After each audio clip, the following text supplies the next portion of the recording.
everybody, this is John Miller at the Hometown Historian. I am going to be taking you on a road trip through Greenpoint, but we're going to be starting here at Indiantown Gap. This is Moonshine Road, Route 443. I figured it'd be cool to take you around the community, maybe talk a little bit about some of the areas, some of the significance that some of the different areas have to my family, to my childhood, and my growing up years. But trees are starting to change. It's starting to turn really pretty. We're going to do the Greenpoint, then we're going to go out to the log cabin, and then we're going to do a quick road trip over Gold Mine Mountain. So I'm going to let you guys enjoy this and just be quiet for a little bit.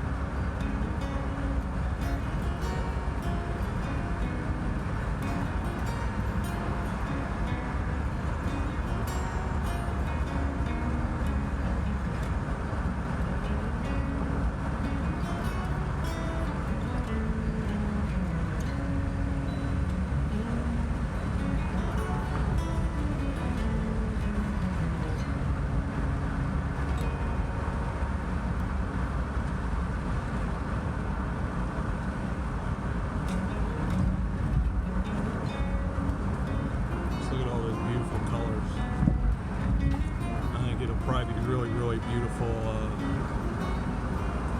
heading up over Gold Mine Mountain.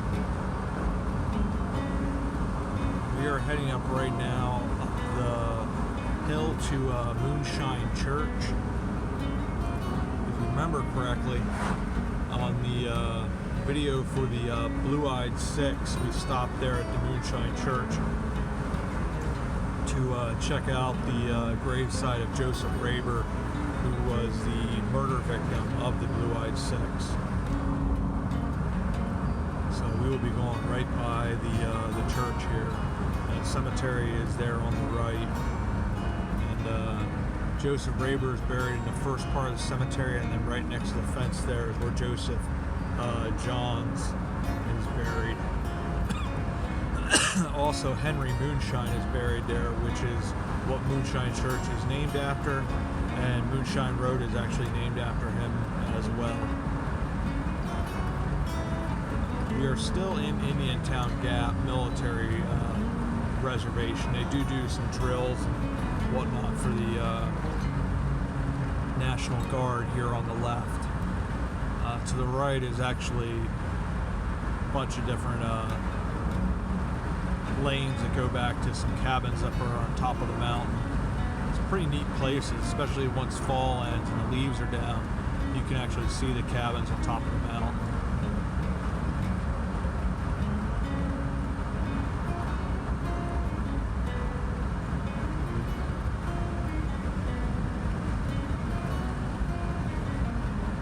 I believe what we're going to do is we're going to continue straight. The last time I tried to do this video, we made a left there on Ridge Road, but I think the visuals are slightly nicer this way. And then we may even go down Tomstown Road for a little bit just to see that area, because that is technically part of Greenpoint, the whole Fishing Creek Valley here.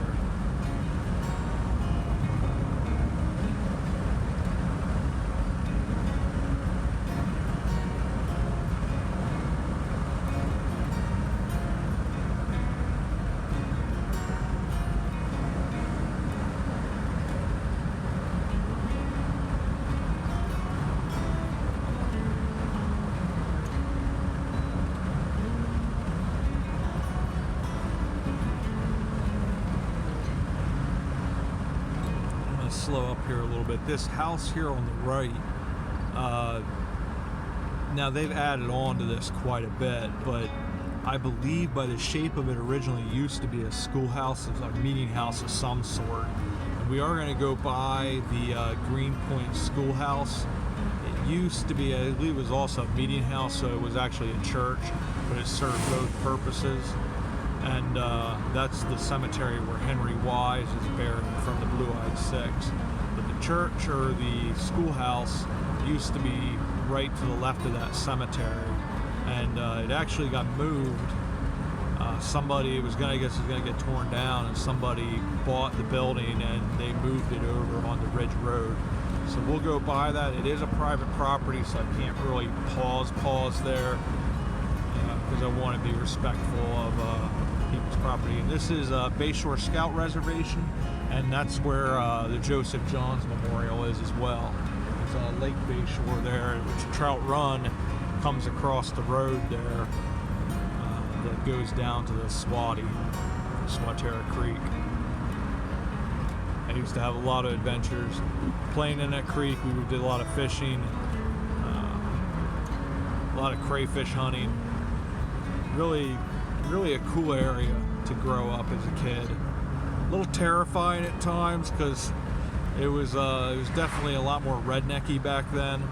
You know, people would pull a shotgun on you if you were on their property, but a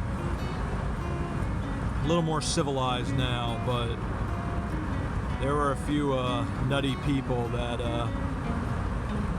used to live back here. That lane back there, my friend and I went back at one time. They were just building a log cabin back there, and there was a dog house, and you know, common sense would be don't walk up to it because there's probably a dog in it, but we didn't really think anything of it. Everything was quiet, and my friend said to me, he's like, hey, you should go up to that thing and tap on it and see what happens, because there's obviously not a dog in there. Well, I did that, and there was a dog, and it was not a happy dog, and it chased us down the lane quite a ways. Like, it didn't bite us or anything, but that was one of the dumbest things I've ever done as a kid. There's a lot of them. But this building here, that is the old Greenpoint schoolhouse. It's really beautiful. They really fixed it up, cleaned it up, but I'd love to go in that. Like, I think they have it somewhat set up as like it would have been back then, but just a neat part of Greenpoint history that had been there probably from I'm assuming probably the 1850s. So it's an old structure. This road here, this is Ridge Road. A lot of friends back here. We used to run a kids ministry called the Mini War. You had the different teams were called the Army Rangers, the Navy SEALs, and the Marine Recons. I think we also had the Air Force Commandos we added in later, but we had a lot of fun with that. A lot of different cheers and just a lot of really cool games called like big ball baseball, where you had like one of those lighter kickballs you could get at like a supermarket, just like that, but we had those big red bats, and you know, we had a kid that was, I guess he was technically legally blind, but even he could play because he could see well enough to see the ball. He was just so enthused because he was able to be part of something like that he really didn't get that option otherwise. And we played like big ball volleyball with one of those cheap like pool beach balls, and big ball volleyball, and just it was a lot of fun, a lot of great memories with the kids. A number of them will talk to me and say like what fond memories they had. I wish I could go back and be in the mini wars again. Really, there were some great times, and be able to have a pretty good impact on these kids, because a lot of them have really turned out to be tremendous human beings, and I'm really, really proud of them, because in a weird way they sort of almost become like your kids because you're so invested in them from the time that they were little, and to see them becoming just such phenomenal human beings is pretty neat.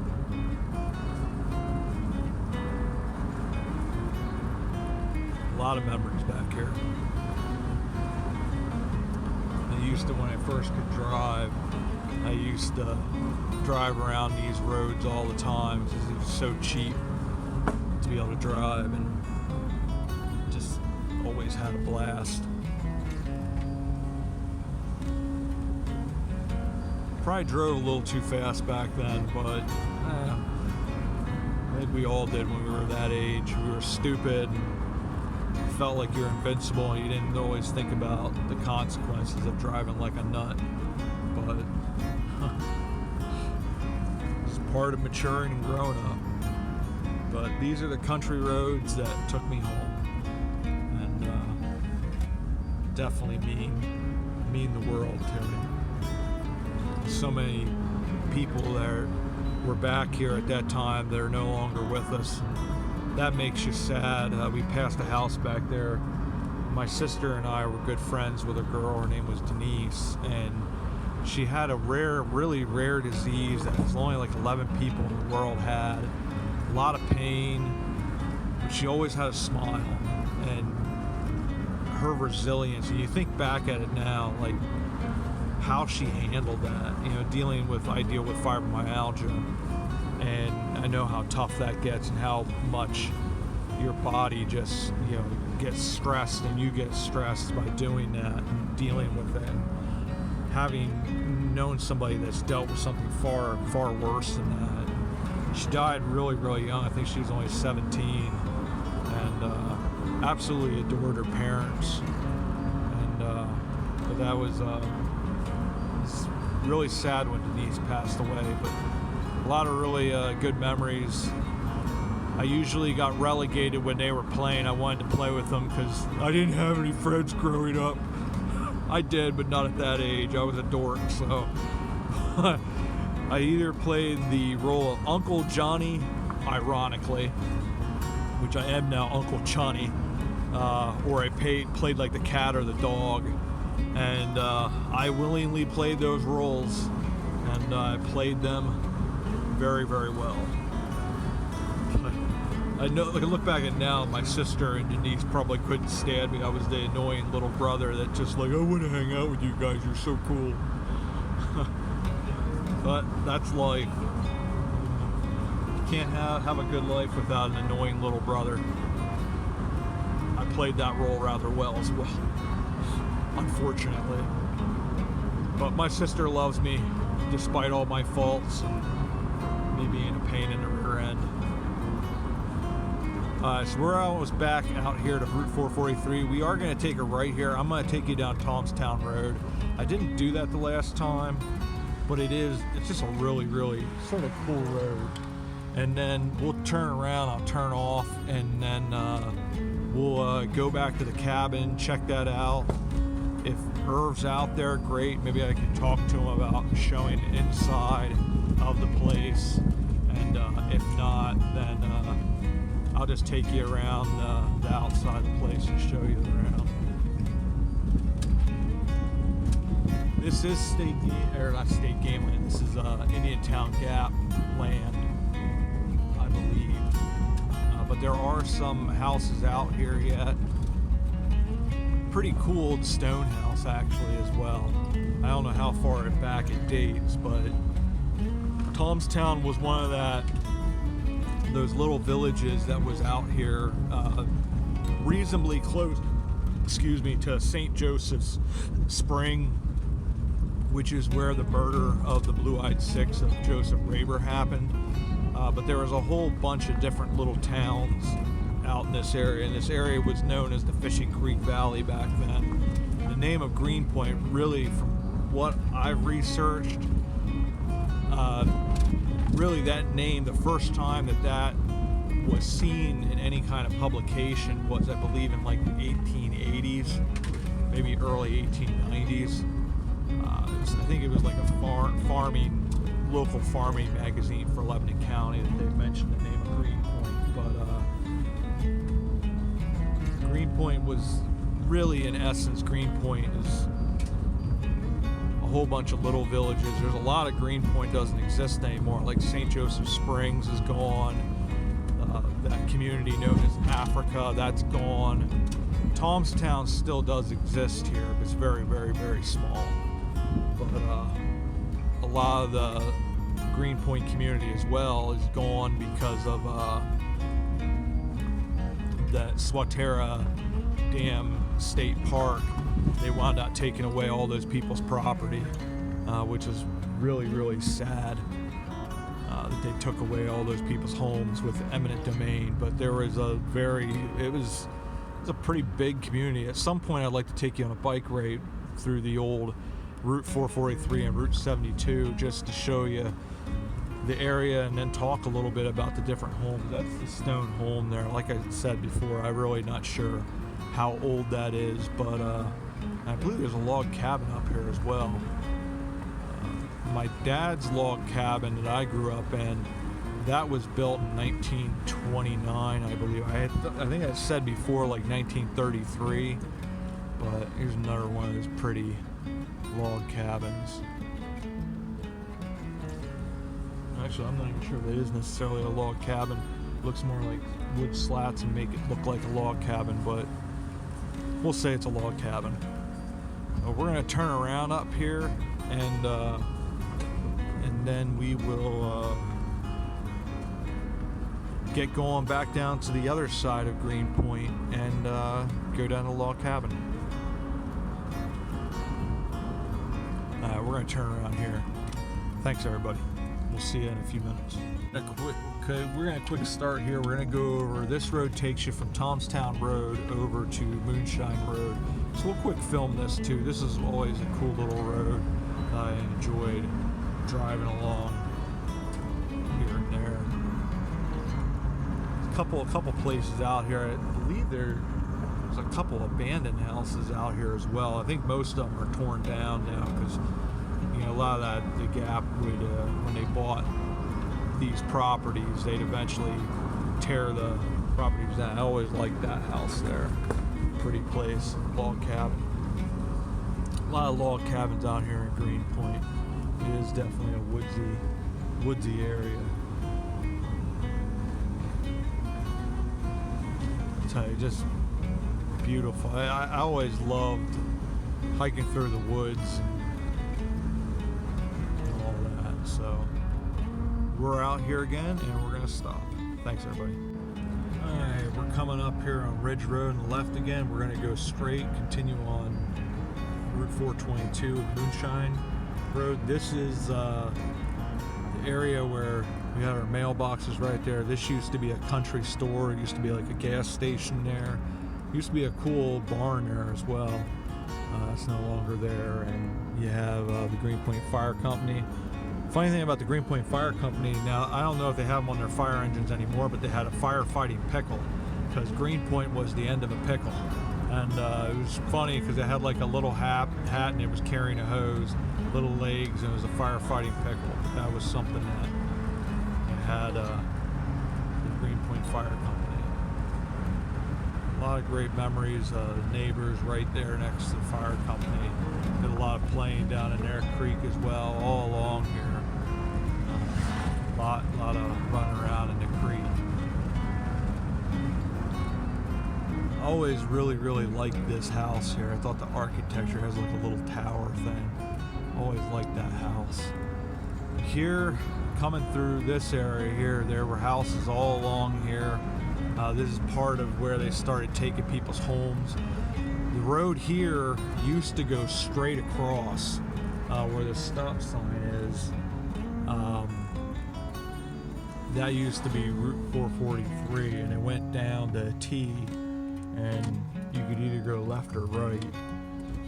This is the newer road. Now, it's been here for quite a while, but this is Route 443. I don't know if this continues as Route 72 for any period of time or if that ended at Lickdale or somewhere in that region. But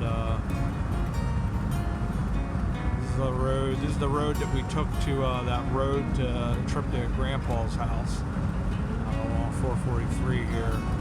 And to the right back there somewhere, there used to be, I guess, some kind of like all year round carnival. And they used to have some pits that, which I don't agree with the treatment of the animals, but they used to have a pretty sizable pit that had a bunch of monkeys in it. They liked to throw their poo at people. Which, if I was in a pit, I'd probably be throwing my poo at people too. I'd be upset. So it used to be down in here, but they took it away now. But on the side of the hill there used to be an old like moonshine running sedan.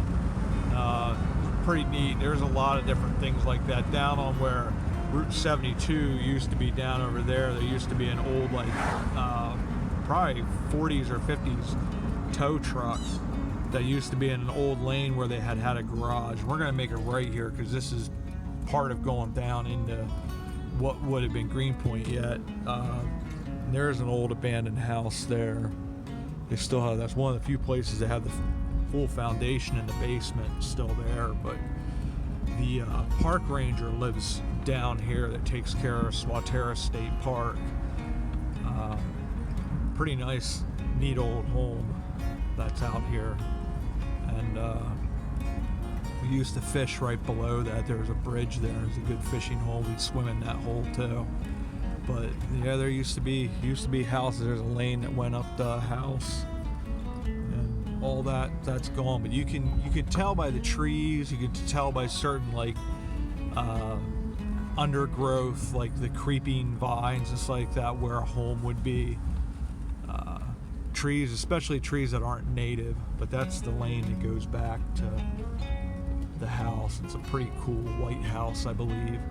When we used to ride bikes through here, I remember driving on this when this road was still open before they closed it down and then turned it into bike trails.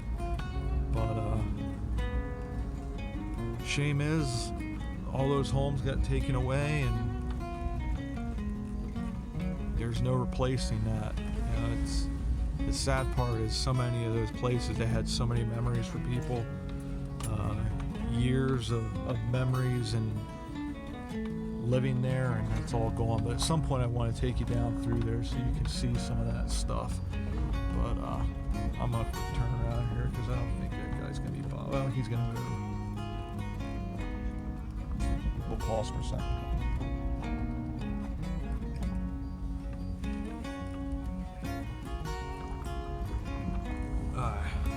So we are back. Move that a little bit because I don't think you want to see that kind of close up of my crotch. My legs. I didn't really think about it. I should have just stopped and like, yeah, you have days. I'm definitely way better than when I went out filming on Tuesday. I was not with it at all. I really got sick, which I think is just now pretty certain. It was just I got the flu from my nieces and nephew. They're the only ones that can get me sick, but a little worried there for a bit that I had COVID, which I don't, thank goodness, but I was pretty disoriented and just not, I normally can retain information when I do my research before I go out in these videos. I really thought about it a couple times. I was like, I'm just going to turn around and go home, and I was like, no, I came the whole way out to Schaeferstown, Kleinfeldville and all that. I'm going to make some videos, which not my best work, I'll admit that, but yeah, there was a reason I was sort of out of it, so I'm finally feeling more back to normal, like my old self. But so we're gonna make right here off of State Park Lane, and we will come down here and go to Gold Mine Road, and then we're gonna do the Gold Mine mountain trip over the mountain over to Tower City, and then when we come back we'll film Greenpoint School Road, and then we'll go over to the log cabin. I think that'll be a pretty cool drive for everybody just to see all that, because it's a pretty neat area. Like I said, maybe he'll be willing to allow me to film out there. It really is. I mean, it was a different way of growing up, because you had the modern conveniences, but it was, you know, it was a log cabin. But it also, you look back at just some of the unique features of that place. It really was. You know, a lot of people don't grow up with something like that. Just the polished stone fireplace, the wagon wheel chandeliers, just being in a place like that had so much history, being that it was a former doctor's office and home, country doctor. It's pretty neat. So, alright, well, we're gonna turn here, and then I am gonna pause the video for Greenpoint, and we're gonna start the Gold Mine road trip. Alright, we're gonna pause here. Thanks, everybody. Hey, we are going to make it right here on Greenpoint School Road. We just got done doing the Gold Mine Mountain run. And this will be the finish of Greenpoint Country Roads Take Me Home.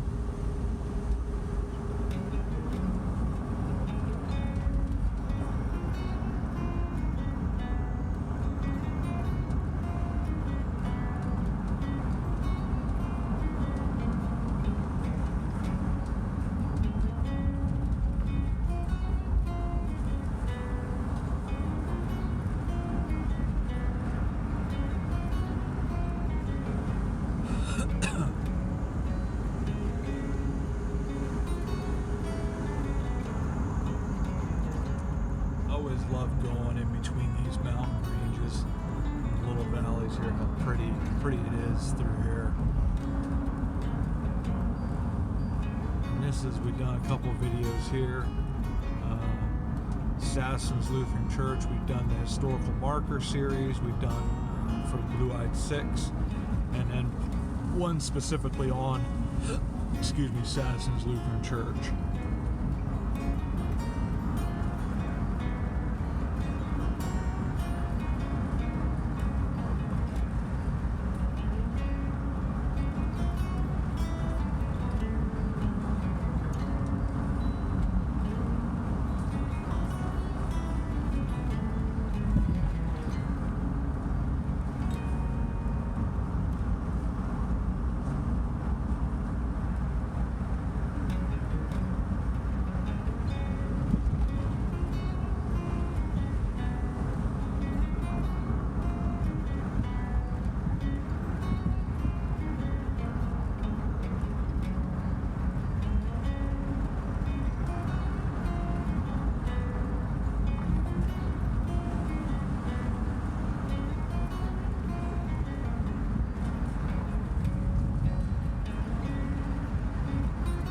Liked at this place. There's an outhouse sitting here by the side of the road. Took a picture for that for Instagram. Those are the good old days. It's your country plumbing right there. A little smelly, a little gross, especially in summer. Cold during winter, but it works.